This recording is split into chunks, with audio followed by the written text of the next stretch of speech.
तो बहुत बहुत नमस्कार सब बच्चों को। क्या आप लोगों को मेरी आवाज आ रही है? सुन पा रहे हो, देख पा रहे हो बेटा? बहुत बहुत नमस्कार सबको, नमस्ते।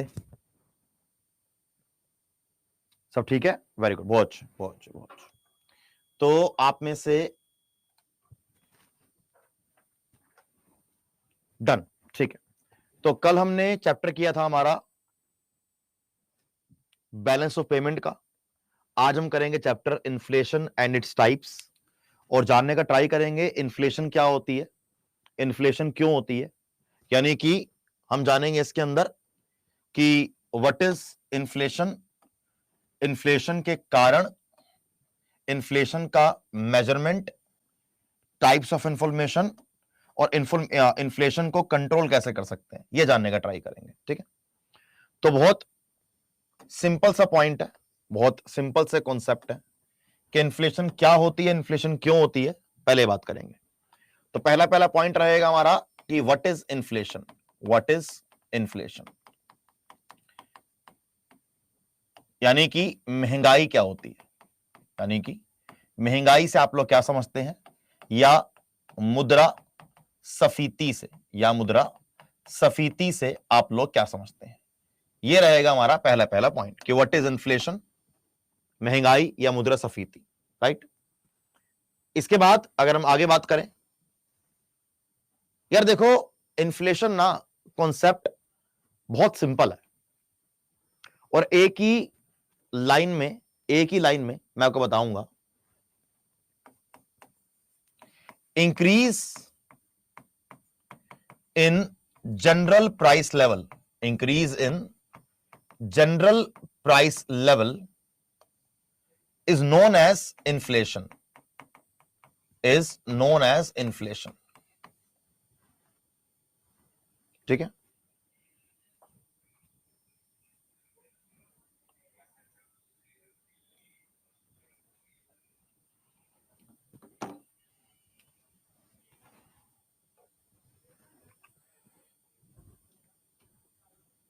बच्चे कह रहे हैं कि ये वाला चैप्टर हो चुका है। तो भाई किस किस का चैप्टर हो चुका है ये वाला, जरा बताना मुझे एक बार।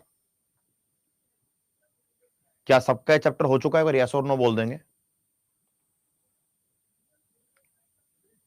हो गया? नहीं हुआ? ओके। और मेरा नहीं हुआ, नहीं हुआ, और नहीं हुआ, नहीं हुआ, नहीं हुआ, हो गया, नहीं हुआ, नहीं हुआ, नहीं हुआ, नहीं हुआ, हो गया। ठीक है, चलो एक काम करते हैं, हमारा चैप्टर आज इन्फ्लेशन ही है। जिनका हो चुका है वो क्लास छोड़कर जा सकते हैं, जिनका नहीं हुआ वो क्लास में टिक कर पढ़ सकते हैं। ठीक है, जिनका हो चुका है वो रिवीजन कर लो, जिनका नहीं हुआ वो तो पढ़ेंगे। ठीक है, आगे बढ़ूं? बताइए, आगे बढ़ूं अब? वेरी गुड, अगर हो चुका तो रिवीजन कर लो, सिंपल सी बात है, कोई बात नहीं। तो increase in general price level क्या मतलब होता है इसका? जब सामान्य मूल्य दर में आपको बढ़ोतरी होती हुई दिखे, आपको बढ़ोतरी होती हुई दिखे, तो उसको कहा जाता है कि भारत में या किसी देश में महंगाई हो रही है। इन्फ्लेशन का मतलब यह नहीं होता कि किसी एक वस्तु में अगर प्राइस बढ़ गया है तो कहेंगे कि इन्फ्लेशन है। ओवरऑल जैसे जैसे आपका रेंट हुआ, आपके घर की बिजली हुई, पानी हुई, खाना हुआ, पहनना हुआ, यानी कि आपके जीवन में जितनी भी चीजें हो रही हैं, अगर उन सब चीजों में आप महंगाई को या बढ़ते हुए प्राइस को फील कर पा रहे हैं, राइट, तो उसे कहा जाता है इन्फ्लेशन, उसे कहा जाता है इन्फ्लेशन। इन्फ्लेशन, बहुत सारे लोगों को लगता है कि इन्फ्लेशन एक नेगेटिव कॉन्सेप्ट है, कि अगर देश में इन्फ्लेशन है, कि अगर देश में इन्फ्लेशन है तो वो एक देश के लिए गलत बात है, परंतु ऐसा है नहीं, लेकिन ऐसा है नहीं। एक कर्व होता है जिसे बोलते हैं फिलिप्स कर्व। एक इकोनॉमिक्स में होता है फिलिप्स कर्व। फिलिप्स कर्व कुछ इस प्रकार बनता है, ठीक है। ये कर्व हमें क्या समझाता है? ये कर्व हमें समझाता है कि इन्फ्लेशन के बढ़ने पर किसी देश में अनएम्प्लॉयमेंट या किसी देश में बेरोजगारी कम होती है। यह कह रहा है कि जितना इन्फ्लेशन बढ़ेगा उतनी बेरोजगारी कम होती है, और इसको साबित करने के लिए इसने ये फिलिप्स कर्व बना के दिखाया कि यहां पर अनएम्प्लॉयमेंट, वो कह रहा है कि यहां पर इन्फ्लेशन और ये लाइन अनएम्प्लॉयमेंट को जारी करती है। कह रहा है कि जब इन्फ्लेशन यहां पर है तो अनएम्प्लॉयमेंट इतनी है कि इन्फ्लेशन 1, अनएम्प्लॉयमेंट 1। अब ये कह रहा है कि इन्फ्लेशन अगर बढ़ जाती है तो हमें क्या दिख रहा है? इन्फ्लेशन के बढ़ने पर अनएम्प्लॉयमेंट कम हो रही है, कि इन्फ्लेशन 2 और अनएम्प्लॉयमेंट 2। इस कर्व का यह कहना है कि अगर इन्फ्लेशन बढ़ेगी तो उस देश में या उस जगह पर अनएम्प्लॉयमेंट का दर कम होगा। यह कह रहा है कि महंगाई के बढ़ने पर, यह कह रहा है कि महंगाई के बढ़ने पर बेरोजगारी की दर में गिरावट आती है। बेरोजगारी की दर में क्या आएगी? गिरावट आएगी।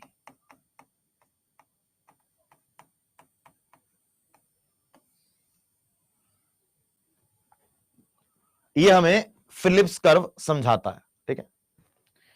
लेकिन यहां पर एक कंडीशन है,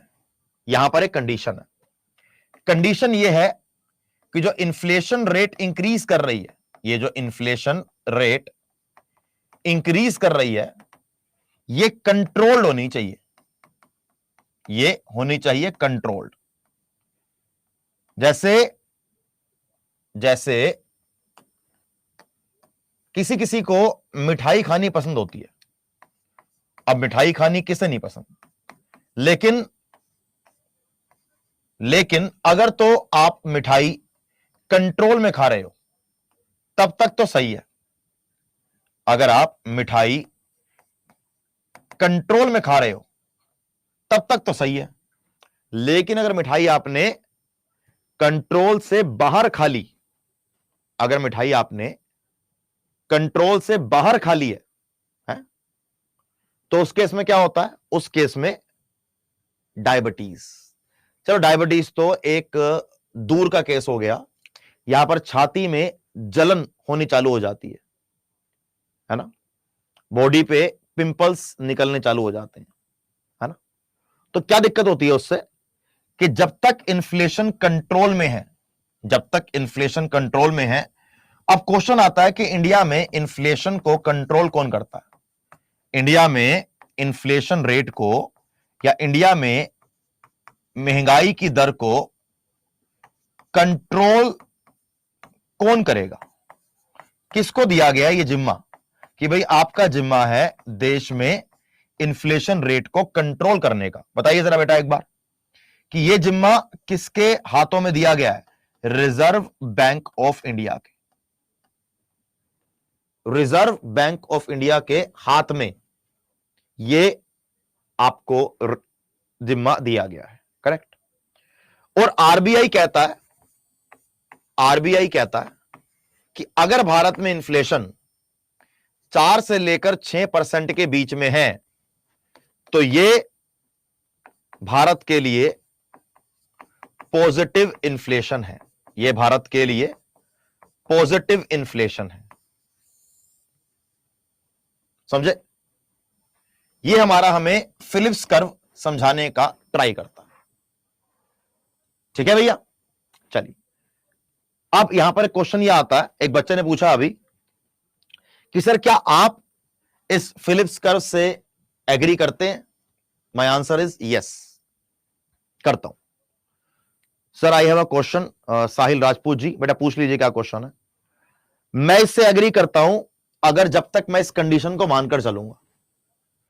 अगर इस कंडीशन को हम नहीं मान रहे हैं और ये इन्फ्लेशन रेट 6% से 10%, 12% चला जाता है, तो फिर जो हमारा ये महंगाई के बढ़ने पर बेरोजगारी की दर कम हो जाएगी, ये गलत हो जाएगा। क्या हो जाएगा? ये हो जाएगा गलत। ये कंडीशनल है कि जब तक इन्फ्लेशन कंट्रोल्ड में है तब तक ये करेक्ट है, जब तक इन्फ्लेशन कंट्रोल में नहीं है तब तक ये आपका सही नहीं होगा। ठीक है, सीधी बात तो ये वाली, राइट। अब इसके बाद हम आगे बढ़ेंगे, देखेंगे what is inflation. As per the Reserve Bank of India, inflation is defined as sustained increased in the general level of prices, sustained increase in the general level of prices for goods and services, for goods and services। ठीक है, भारतीय reserve, sir is this live और recorded session? यार साहिल, ये आपने क्या मुझसे एकदम क्वेश्चन पूछा बेटा बेवकूफी वाला। मैं आपसे पूछ रहा हूं कि साहिल का एक डाउट है, साहिल पूछ ले, ये रिकॉर्डेड के अंदर पॉसिबल है बेटा? या मुझे पहले ही शक्ति आ जाएंगे रिकॉर्ड करते हुए कि साहिल मुझसे क्वेश्चन पूछेगा और मैं उसको ऐसे बोलूंगा? क्या क्वेश्चन है यार, ये समझ ही नहीं आ रही। भारतीय रिजर्व बैंक के अनुसार मुद्रास्फीति को वस्तुओं और सेवाओं के लिए कीमतों के सामान्य स्तर में निरंतर वृद्धि के रूप में परिभाषित किया गया है। यह पैसे की घटते क्रय शक्ति को दर्शाता है। क्या बात, वेरी गुड पॉइंट। अब आप मुझे एक बात बताना, ठीक है, एक चेयर का प्राइस है 2000 रुपए। इस चेयर का प्राइस बढ़कर 3000 रुपए हो जाता है। 2000 मतलब मई में इसका प्राइस 2000 था, जुलाई में इसका प्राइस बढ़कर 3000 रुपए हो गया। इस केस में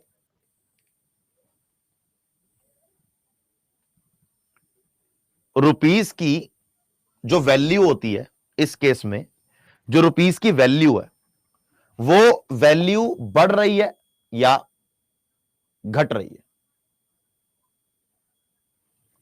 वो वैल्यू बढ़ रही है या वैल्यू घट रही है?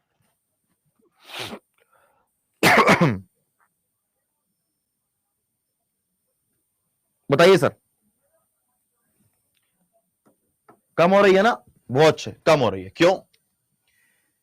पहले मुझे एक चेयर खरीदने के लिए 2000 रुपए खर्च करने पड़ते थे, अब वो चेयर 3000 रुपए की हो गई है। तो यहां पर चेयर की वैल्यू बढ़ रही है, यहां पर चेयर की वैल्यू तो बढ़ रही है, लेकिन रुपीस की जो वैल्यू है, रुपीस की वैल्यू कम हो रही है। अगर मुझे सेम प्रोडक्ट खरीदने के लिए ज्यादा पैसे खर्च करने पड़ रहे हैं तो डेफिनेटली रुपीस की वैल्यू डिक्रीज कर रही है। वेरी गुड, बहुत अच्छे। ऐसा ही सेम हम पढ़ते हैं डॉलर्स और रुपीस के रिलेशनशिप में। कैसे? कि भाई $1 खरीदने के लिए मुझे 83 रुपीस खर्च करने पड़ते हैं। अब मानो कि वो $1 83 की जगह 90 रुपए का हो गया, वो $1 83 की जगह 90 रुपए का हो गया। तो इसमें क्या हो रहा है? इसमें अब मुझे $1 खरीदने के लिए 7 रुपए एक्स्ट्रा खर्च करने पड़ेंगे। 7 रुपीज आई हैव टू पे मोर। वही सेम डॉलर खरीदने के लिए मुझे एक्स्ट्रा पैसे खर्च करने पड़ रहे हैं। तो यहां पर डॉलर की जो वैल्यू है वो बढ़ रही है, लेकिन यहां पर रुपीस की जो वैल्यू है वो यहां पर बेटा कम हो रही है, वो यहां पर रुपीस की वैल्यू कम हो रही है, राइट? ध्यान रखेंगे इस बात को। तो this is the meaning of inflation, very simple. अब होता है कि इन्फ्लेशन होती क्यों है? इन्फ्लेशन के बेसिकली कारण क्या है? इन्फ्लेशन के कारण, या ऐसा बोलिए हिंदी में, महंगाई के कारण, महंगाई के कारण। ठीक है, बहुत सिंपल एक पॉइंट समझ लेंगे पहले, बहुत सिंपल। एक टर्म होती है मनी सप्लाई, एक टर्म होती है मनी सप्लाई, जिसे कहते हैं मुद्रा आपूर्ति, जिसे कहते हैं मुद्रा आपूर्ति।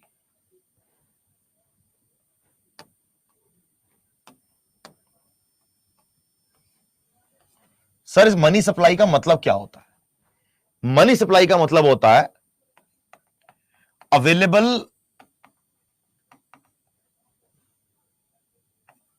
लिक्विडिटी इन द मार्केट या इन द इकोनॉमी। यहां पर मेरा लिक्विडिटी से मतलब है लिक्विड मनी, कि जिस पैसे को हम तुरंत खर्च कर सकते हैं, जिस पैसे को हम लोग तुरंत खर्च कर सकते हैं, उसे कहते हैं लिक्विडिटी, लिक्विड मनी कहते हैं उसको। ठीक है भाई, मैं फिर बता रहा हूं कि जिसने नहीं पढ़ना, जिसका टॉपिक हो चुका है, वो क्लास छोड़ दो। जिसने पढ़ना है वो पढ़ लो, पढ़ लिया है तो रिवाइज कर लो, नहीं पढ़ा है तो पढ़ लो। क्या हो गया ऐसा इतना बड़ी बात? सेम सेम बात क्यों रिपीट कर रहे हो बार बार? ठीक है, चलो। Money supply, right? कि जैसे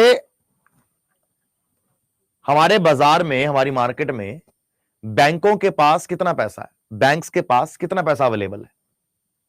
जितना पैसा बैंक्स के साथ अवेलेबल होगा उतना इजीली आप बैंक से लोन ले पाएंगे, राइट?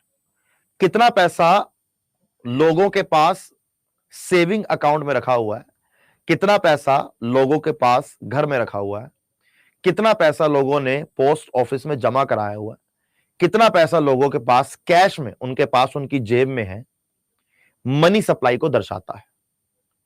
मनी सप्लाई का बेसिकली मतलब यह होता है कि जितनी ज्यादा मनी सप्लाई मार्केट में होगी उतनी ज्यादा परचेजिंग पावर होगी।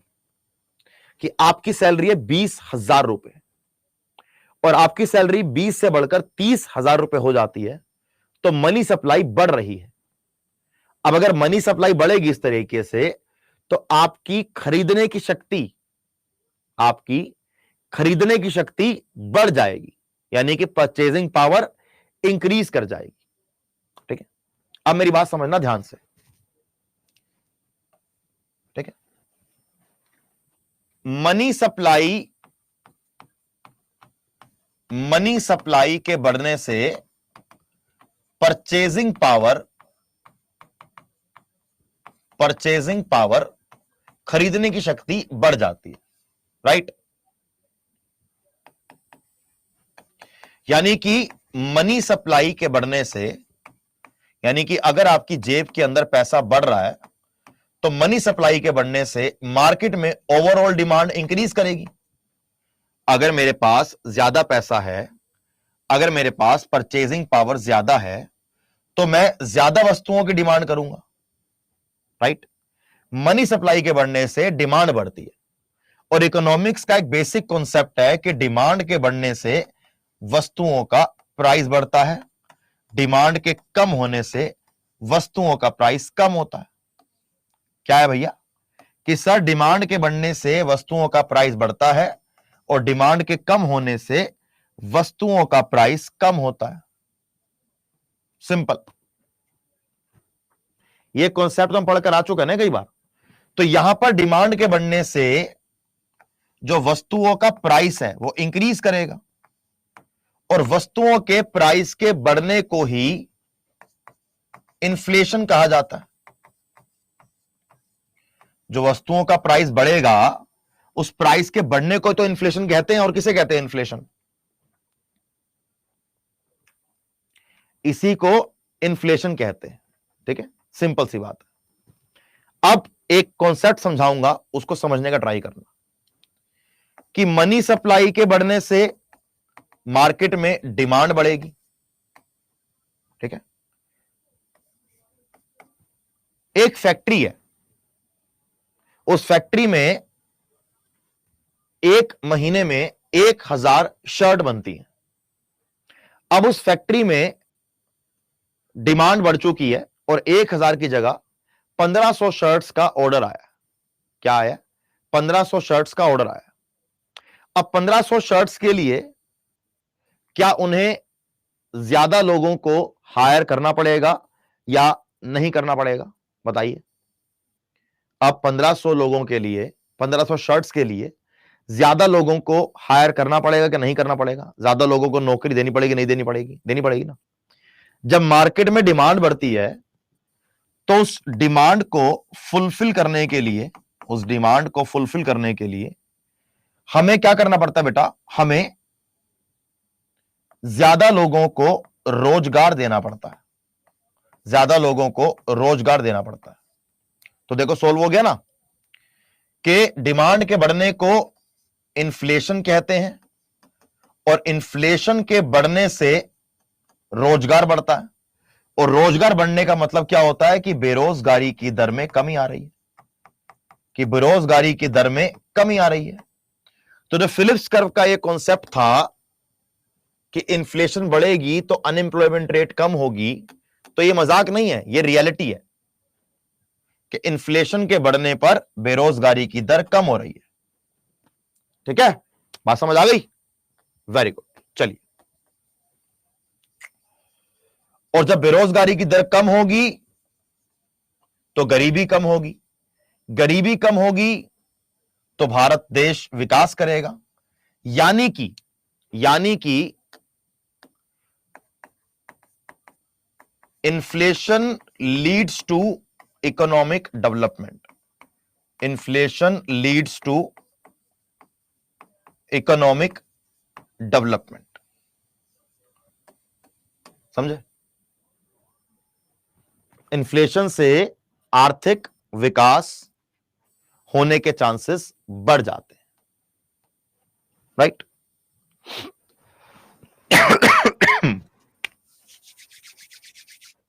चलिए, अब समझेंगे इन्फ्लेशन के या महंगाई के कारण क्या होते हैं। बहुत सिंपल सा पॉइंट समझाऊंगा कि इन्फ्लेशन के हमारे कारण क्या है। लेट्स टॉक अबाउट कारण ओनली।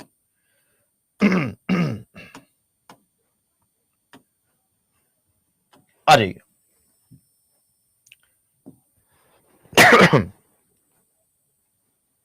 पहला पॉइंट, अगर गवर्नमेंट टैक्स रेट को कम कर दे, अगर गवर्नमेंट टैक्स रेट को कम कर दे,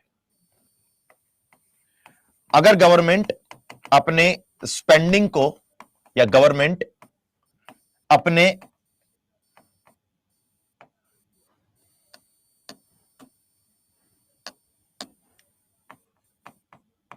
अपने खर्चों को इंक्रीज कर दे, अगर बैंक जो लोन पे इंटरेस्ट रेट लगता है, जो लोन पे इंटरेस्ट रेट लगता है उसे कम कर दे, जो लोन पर इंटरेस्ट रेट लगता है उसे कम कर दे, इन सबसे क्या होगा? इन सबसे इन्फ्लेशन बढ़ेगी। कैसे? पहले मैं 50,000 रुपए की सैलरी पे 10,000 रुपए टैक्स पे करता था, मेरे हाथ में 40,000 रुपए बचते थे। यानी कि यहां पर मैं 20% टैक्स पे कर रहा हूं। अब मैं 50,000 पे 10 अब मैं 50,000 पे 5,000 टैक्स पे कर रहा हूं। यानी कि अब मैं सिर्फ 10% टैक्स पे करूंगा, मेरे हाथ में 45,000 रुपए बचेंगे। यानी कि सरकार की टैक्स रेट कम करने से मेरे पास जो इन हैंड मनी है वो बढ़ रहा है। क्या हो रहा है? वो बढ़ रहा है, राइट।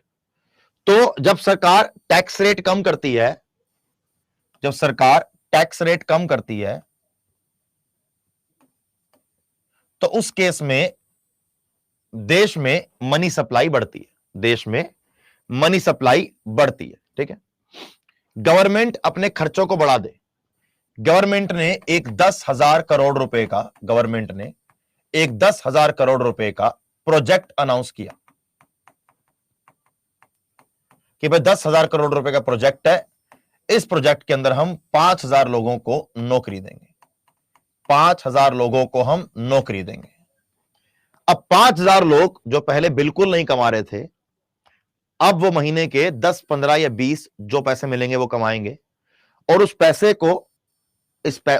को कहीं ना कहीं जाकर खर्च करेंगे, उस पैसों को कहीं ना कहीं जाकर खर्च करेंगे, और खर्च करने के बाद वो पैसा इकोनॉमी के अंदर घूमेगा और उस पैसे का मल्टीप्लायर होगा, उस पैसे का मल्टीप्लायर होगा कि एक से दूसरे के पास जाएगा, दूसरे से तीसरे के पास जाएगा, तीसरे से चौथे के पास जाएगा, चौथे से पांचवें के पास, पांचवें से छठे के पास, सातवें के पास, आठवें के पास। इस तरीके से पैसा पूरी मार्केट में घूमेगा और उससे क्या होगा? उससे इकोनॉमी की डेवलपमेंट होगी। तो गवर्नमेंट स्पेंडिंग से मार्केट में इन्फ्लेशन बढ़ जाती है। अगर बैंक्स इंटरेस्ट रेट कम कर दें, अगर बैंक्स इंटरेस्ट रेट कम कर दें तो लोगों को इजीली लोन मिल पाएगा। अगर लोगों को इजीली लोन मिल पाएगा तो लोग नए नए बिजनेस खोलेंगे, लोगों को नौकरियां देंगे, राइट। अगर लोगों को लोन मिल पाएगा तो लोग इन्वेस्टमेंट करेंगे, एसेट्स खरीदेंगे, गाड़ियां खरीदेंगे, बाइक खरीदेंगे। लोगों को लोन मिल पाएगा तो लोग घूमने जाएंगे, शादी करेंगे, पैसे खर्च करेंगे। यानी कि जितना ज्यादा पैसे खर्च किया जाएगा उतना ज्यादा मार्केट में इन्फ्लेशन बढ़ेगा। तो ये कुछ कारण है इन्फ्लेशन के बढ़ने के, ये कुछ कारण है इन्फ्लेशन के बढ़ने के। क्या आप में से कोई इनके अलावा कोई और कारण ढूंढ पा रहा है?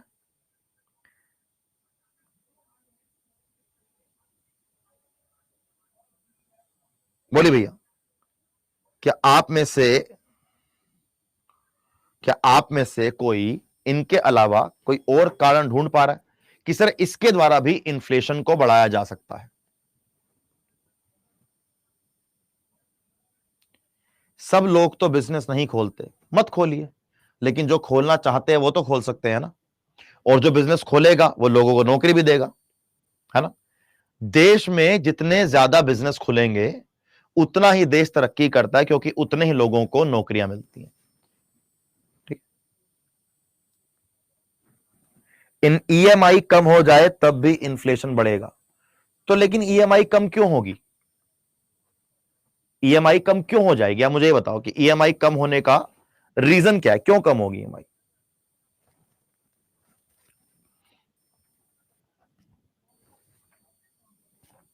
Scarcity of goods. चलो ठीक है, तो अब इन्फ्लेशन के कारण से हमारे दो कॉन्सेप्ट और निकलते हैं। हम दो प्रकार की इन्फ्लेशन को और पढ़ने का ट्राई करते हैं कि इन्फ्लेशन के सर दो कारण और भी हो सकते हैं। जैसे एक होता है डिमांड पुल इन्फ्लेशन, एक होता है डिमांड पुल इन्फ्लेशन। जैसे मानो अभी कुछ समय पहले, लगभग 6 महीने पहले, टमाटर का प्राइस आसमान छू रहा था। अभी इस समय गोभी का प्राइस बहुत महंगा है। वैसे गोभी 10-15 रुपए या 20 रुपए किलो मिलती है, अभी शायद गोभी 100 रुपए किलो के आसपास चल रही है, शायद। ठीक है। टमाटर के लिए क्या हुआ था कि जो टमाटर की पूरी फसल थी वो ज्यादा गर्मी पड़ने की वजह से वो फसल गर्मी या बारिशों की वजह से वो फसल सड़ गई थी, वो फसल सड़ गई थी, यानी कि फसल क्या हो गई थी बेटा, वो फसल डिस्ट्रॉय हो गई थी, डिस्ट्रॉय। ठीक है, अब फसल डिस्ट्रॉय होने पर मुझे आज रात को घर पर सांभर बनाकर खाना है, तो मैं तो सांभर खाऊंगा ना। जिस साउथ इंडियन रेस्टोरेंट में रात को सांभर बनना है, वो तो सांभर बनाएंगे ना, वो तो सांभर में टमाटर डालेंगे, टमाटर की चटनी बनेगी तो टमाटर डलेगा उसमें है? टमाटर के सड़ने से उसकी डिमांड कम नहीं हो रही है। अगर टमाटर के सड़ने से टमाटर की डिमांड कम नहीं हो रही है, तो क्या हो रहा था, टमाटर की डिमांड थी 1000 किलो पर डे, टमाटर की सप्लाई थी 200 किलो पर डे, यानी 200 किलो सप्लाई के अकॉर्डिंग अगर देखा जाए तो सप्लाई से डिमांड ज्यादा है, सप्लाई से डिमांड ज्यादा है। तो ये टमाटर का प्राइस क्यों बढ़ा, टमाटर का प्राइस बढ़ा इस डिमांड के बढ़ने से, टमाटर का प्राइस बढ़ा इस डिमांड के बढ़ने से, समझे। तो अगर डिमांड के बढ़ने से किसी वस्तु का प्राइस बढ़ता है, अगर डिमांड के बढ़ने से अगर किसी वस्तु का प्राइस बढ़ता है बेटा, उसको कहते हैं डिमांड पुल इन्फ्लेशन। देखो ये लिखा हुआ, demand pull inflation occurs when the total demand for products or services grows faster than the economy's production capacity, यानी कि if the demand for a goods or services is greater than the supply, then the price will increases, the price will increases, यानी कि मांग प्रेरित मुद्रास्फीति तब होती है जब उत्पादों और सेवाओं की कुल मांग अर्थव्यवस्था की उत्पादन क्षमता से अधिक तेजी से बढ़ती है। यह बढ़ती हुई मांग और कम आपूर्ति के साथ मांग आपूर्ति बेमेल पैदा करते हैं, जिसके परिणाम स्वरूप कीमतें अधिक हो जाती हैं। यह होता है हमारा, यह होता है हमारा क्या, डिमांड पुल इन्फ्लेशन। ठीक है, सेकंड एक होता है cost push inflation, cost push inflation. ठीक है, एक शर्ट बनाने की फैक्ट्री है, एक शर्ट बनाने की फैक्ट्री है, उस फैक्ट्री में शर्ट बनाने की कॉस्ट क्या आती है, कपड़ा लगता है 200 रुपए का, लेबर लगती है 50 रुपए की, मार्केटिंग लगती है 100 रुपए की, इलेक्ट्रिसिटी लगती है बिजली 20 रुपए की, जो डेली का हम खर्चा जोड़ते हैं वो लगता है 10 रुपए का। कुल मिलाकर एक शर्ट की कॉस्ट 200, 300, 5, 6, 7, 8, 380 रुपए की शर्ट की कॉस्ट होती है। 100 रुपए वो शर्ट में अपना बंदा प्रॉफिट रखता है और मार्केट में 480 रुपए की शर्ट बिकती, मार्केट में 480 रुपए की कॉस्ट शर्ट बिकती है।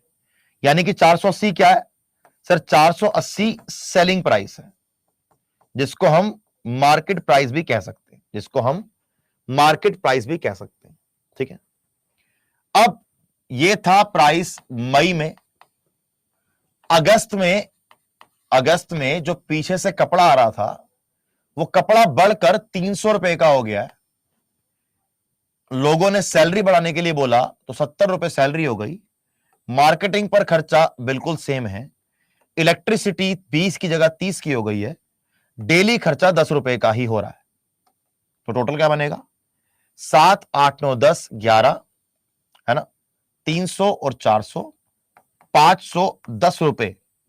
जो शर्ट 380 रुपए की पहले कॉस्ट पड़ रही थी, लागत पड़ रही थी, अब वो कॉस्ट 510 रुपए की हो गई है। जो 100 रुपए का प्रॉफिट था उसने दोबारा से अपना 100 रुपए का प्रॉफिट ऐड किया और मार्केट के अंदर अब वो शर्ट का जो मार्केट प्राइस है या सेलिंग प्राइस है वो हो गया है 610 रुपए। अब इन दोनों के प्राइस में जो 140 रुपए का ये शर्ट महंगी हुई है, 140 रुपए का जो ये शर्ट महंगी हुई है, इस शर्ट की महंगी होने का कारण डिमांड सप्लाई बिल्कुल नहीं। इस शर्ट की महंगी होने का कारण क्या है? अगर कोई प्रोडक्ट कॉस्ट के बढ़ने से, अगर कॉस्ट के बढ़ने से किसी वस्तु का मूल्य बढ़ता है, अगर कॉस्ट के बढ़ने से किसी वस्तु का प्राइस बढ़ता है तो उसे कॉस्ट पुश इन्फ्लेशन कही जाती है, उसे कॉस्ट पुश इन्फ्लेशन कहा जाता है। तो आपको सब कुछ समझ आ गया कि कॉस्ट पुश इन्फ्लेशन क्या होती है? Cost push inflation is defined as increase in the cost of production elements such as labor, raw material, etc. As the cost of production increases, inflation rises, due to which companies strive to maintain profit margin by raising prices or offering goods and services at the same price but in fewer quantities. So अगर लागत के बढ़ने से, cost के बढ़ने से अगर वस्तु के प्राइस में वृद्धि आ रही है तो उस चीज को बोलते हैं कॉस्ट पुश इन्फ्लेशन। उस चीज को बोलते हैं बेटा कॉस्ट पुश इन्फ्लेशन। ठीक है। How to measure? हम महंगाई को 3 लेवल पर मेजर करते हैं। हम महंगाई को 3 लेवल पर मेजर करते हैं। पहला कंज्यूमर के लेवल पर, दूसरा होलसेल लेवल पर और तीसरा प्रोड्यूसर के लेवल पर। कि एक कंज्यूमर जो वस्तु को खरीद रहा है, कि एक उपभोक्ता जो वस्तु को खरीद रहा है उसे महंगाई का सामना कितना करना पड़ रहा है या उसे महंगाई कितना ज्यादा परेशान कर रही है या उसे महंगाई कितनी फील हो रही है। ठीक। कंज्यूमर के लेवल पर हम एक कंज्यूमर प्राइस इंडेक्स, एक कंज्यूमर प्राइस इंडेक्स के द्वारा हम इन्फ्लेशन को मेजर करते हैं। हम इन्फ्लेशन को मेजर करते हैं। सेकंड आता है हमारा होलसेल प्राइस इंडेक्स, यानी कि थोक विक्रेता।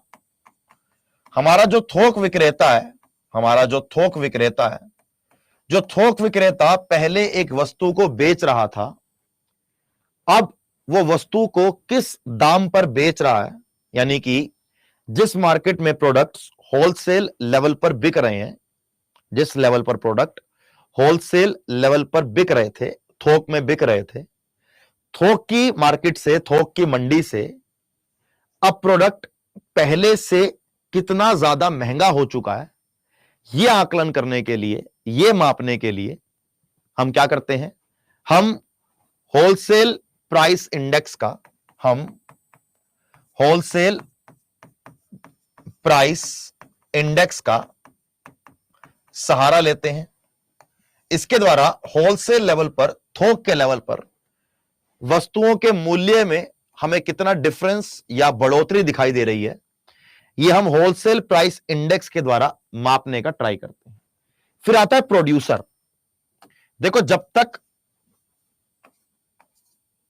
जब तक सामान का उत्पादन नहीं होगा तब तक उस सामान को ना तो हम थोक विक्रेता तक भेज सकते हैं, ना ही थोक विक्रेता दुकानों पर भेजेगा जहां पर जाकर कंज्यूमर सामान को खरीदेगा। तो प्रोड्यूसर से सामान बनकर जाता है होलसेल पर, होलसेल जाएगा दुकानों पर और दुकान से जाएगा कंज्यूमर के पास। तो जब फैक्ट्री से, इंडस्ट्री से प्रोडक्ट निकल रहा है उस प्रोडक्ट के फैक्ट्री से निकलने तक के सफर में, या जब फैक्ट्री से प्रोडक्ट निकल रहा है, वो प्रोडक्ट कितना महंगा हो चुका है फैक्ट्री से निकलते निकलते। अब फैक्ट्री वाला प्रोडक्ट महंगा क्यों होता है? फैक्ट्री वाला प्रोडक्ट महंगा होता है कि अगर लागत बढ़ गई है, अगर लागत बढ़ रही है, कॉस्ट पुश इन्फ्लेशन हो रही है, तो कॉस्ट पुश इन्फ्लेशन की वजह से जो फैक्ट्री से या प्रोडक्शन यूनिट से सामान निकल रहा था वो पहले से महंगा निकलेगा। तो उस प्रकार की इन्फ्लेशन को मेजर करने के लिए हम लोग प्रोड्यूसर प्राइस इंडेक्स का सहारा लेते हैं।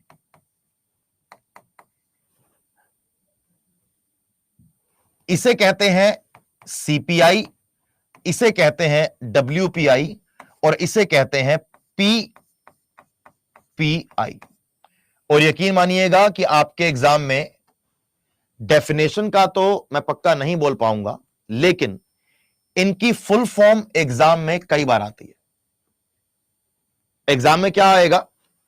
एग्जाम में इनकी फुल फॉर्म आएगी, और एग्जाम में यह आएगा कि कंज्यूमर प्राइस इंडेक्स किसके द्वारा रिलीज्ड या किसके द्वारा पब्लिश किया जाता है। कि पब्लिश्ड बाय, वो आपका सीपीआई के लिए भी आ सकता है, वो आपका डब्ल्यूपीआई के लिए भी आ सकता है, और वो बेटा आपका पीपीआई के लिए भी आ सकता है। ध्यान रखेंगे इस बात को, राइट।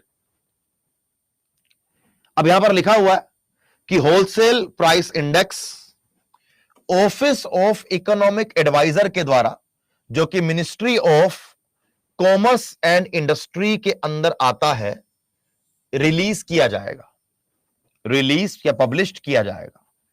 कि published by office of economic adviser, ministry of commerce and industry. Exact यही आएगा, और आपने एग्जैक्ट यही आंसर लगा के आना है, ठीक है। फिर आएगा हमारा consumer price index, national statistical office के द्वारा, एनएसओ। जैसे एग्जाम में आता है कि राष्ट्रीय आय का आंकलन कौन करता है? राष्ट्रीय आय का आंकलन सीएसओ करता है, सेंट्रल स्टैटिस्टिकल ऑफिस। सीपीआई का मेजर नेशनल स्टैटिस्टिकल ऑफिस करता है, जो कि मिनिस्ट्री ऑफ स्टैटिस्टिक्स, जो कि ministry of statistics and programme implementation के अंदर आता है। Ministry of statistics and programme implementation के अंदर आता है। अब डब्ल्यूपीआई में और सीपीआई में एक बड़ा डिफरेंस है। हम डब्ल्यूपीआई में सिर्फ गुड्स को कंसीडर करते हैं, सिर्फ गुड्स को कंसीडर करते हैं कि गुड्स के प्राइस में कितनी बढ़ोतरी हुई है, सिर्फ ये कंसीडर करते हैं। परंतु हम सीपीआई के केस में गुड्स एंड सर्विसेज दोनों को कंसीडर करते हैं, ठीक है। ये लिखा है हिंदी में, उपभोक्ता मूल्य सूचकांक। इसका भी कहीं ना कहीं लिखा होगा, पढ़ लीजिएगा, ठीक है। लास्ट आता है हमारा प्रोड्यूसर प्राइस इंडेक्स, जिसको प्यार से पीपीआई कहा जाता है, राइट। हम पढ़ चुके हैं क्या होता है। अब एग्जाम में आएगा पीपीआई, लेबर ब्यूरो के द्वारा,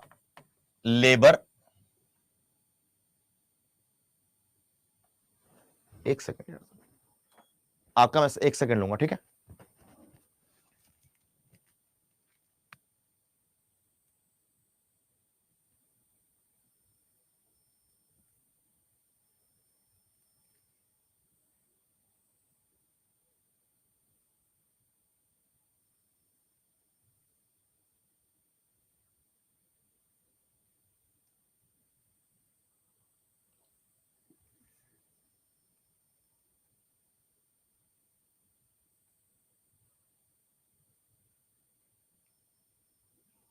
राइट, ठीक है।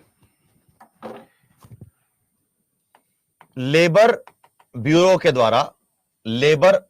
द्वारा जो कि मिनिस्ट्री ऑफ लेबर में आता है, उसके द्वारा पीपीआई रिलीज किया जाता है, उसके द्वारा पीपीआई रिलीज किया जाता है।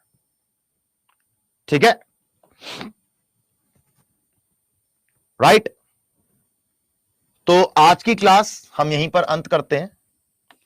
इसके बाद आपके कुछ ये पॉइंट्स हैं कि हाइपर इन्फ्लेशन क्या होता है, स्टैगफ्लेशन क्या होता है, डिसफ्लेशन क्या होता है, कोर इन्फ्लेशन क्या होता है, हेडलाइन इन्फ्लेशन क्या होता है, स्क्यूफ्लेशन क्या होता है और गैलोपिंग इन्फ्लेशन क्या होता है।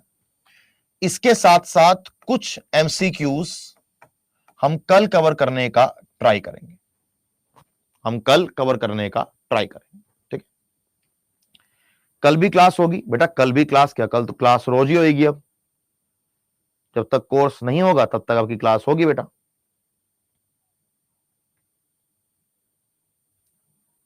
राइट, तो कल मिलेंगे अपने दोपहर को, शाम को 7 बजे। आप लोगों के लिए छोटी सी एक अनाउंसमेंट है। हमारी जो एक बार जरा सुन लीजिएगा बेटा आप, ठीक है। हमारी जो ये सामान्य अध्ययन की बुक है, हमारी जो ये जिस बुक के अंदर हमने थ्योरी और एमसीक्यूज आपको दिए हुए हैं, जिसमें आपको history, polity, geography, economics, science, static, GK की सब कुछ दिया गया आपको। इस पर आज एक छोटा सा ऑफर चल रहा है। इस बुक का प्राइस थोड़ा सा ज्यादा था, तो भाई बच्चों ने मुझे मैसेज किया कि सर थोड़ा सा बुक का प्राइस कम करा दीजिए।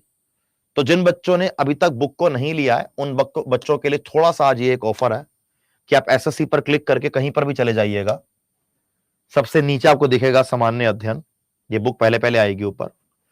तो इस बुक का प्राइस जो पहले आपका 300 रुपए था, इसको आप Y724S अगर लगाते हैं तो अभी इस बुक का प्राइस सिर्फ 2-3 दिन के लिए ये कम कराया गया है कि आप में से अगर कोई बच्चा इस बुक को लेना चाहता है, और इस बुक में अगर आप जीएस के लिए कोई बुक ढूंढ रहे हैं तो जीएस के लिए आपकी ये वन स्टॉप सॉल्यूशन है। अभी ये हिंदी में है बेटा, अभी इंग्लिश में नहीं है, लेकिन हिंदी काफी इजी है, इस पे कोई डाउट नहीं है।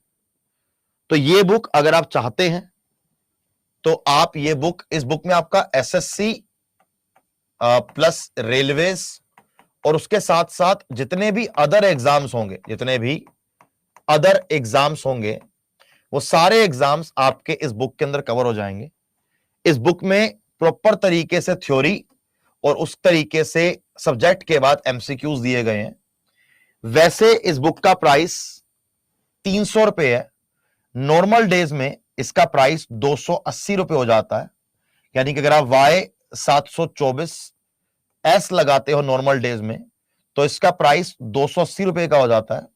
लेकिन अभी इसका प्राइस सिर्फ 249 कराया गया है, सिर्फ उन बच्चों के लिए जिनका मैसेज आया तो जो नहीं ले पा रहे हैं, जो बच्चा आप अफोर्डेबल आप कर पाओ, वो वाली बात है, ठीक है।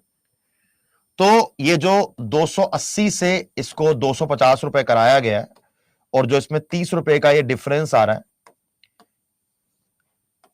मैं आपको सही से बता रहा हूं कि जो जो बच्चा ये बुक खरीदेगा, ये 30 रुपए का जो जुर्माना है मेरे ऊपर ही लगना है वो, लेकिन ये उन बच्चों के लिए कराया गया बेटा जो बच्चे बुक नहीं खरीद पा रहे हैं। तो सिर्फ 2-3 दिनों के लिए ये मुद्दा है, अगर आप चाहो तो आप ये बुक ले सकते हो, राइट। आपको मिलेगी ये बुक Y724S लगाकर सिर्फ और सिर्फ 249 रुपए में, और ये बुक आपके जीएस का एक वन स्टॉप सॉल्यूशन हो सकती है। बाकी आपकी मर्जी है अपनी, राइट। कहां से मिलेगी? अड्डा की एप्लीकेशन से, वेबसाइट से मिलेगी, राइट। तो आज के लिए इतना ही, ऑल द वेरी बेस्ट। अगर आप लोग चाहें तो हाँ बेटा, इस बुक से पूरा जीके जीएस कवर हो जाएगा। अगर आप चाहें तो अभी 8 बजे मेरी यूट्यूब पर क्लास है, वहां पर आ सकते हैं एसएससी अड्डा पर। तब तक के लिए ऑल द वेरी बेस्ट। जय Hind to all of you. चलिए बाय बाय।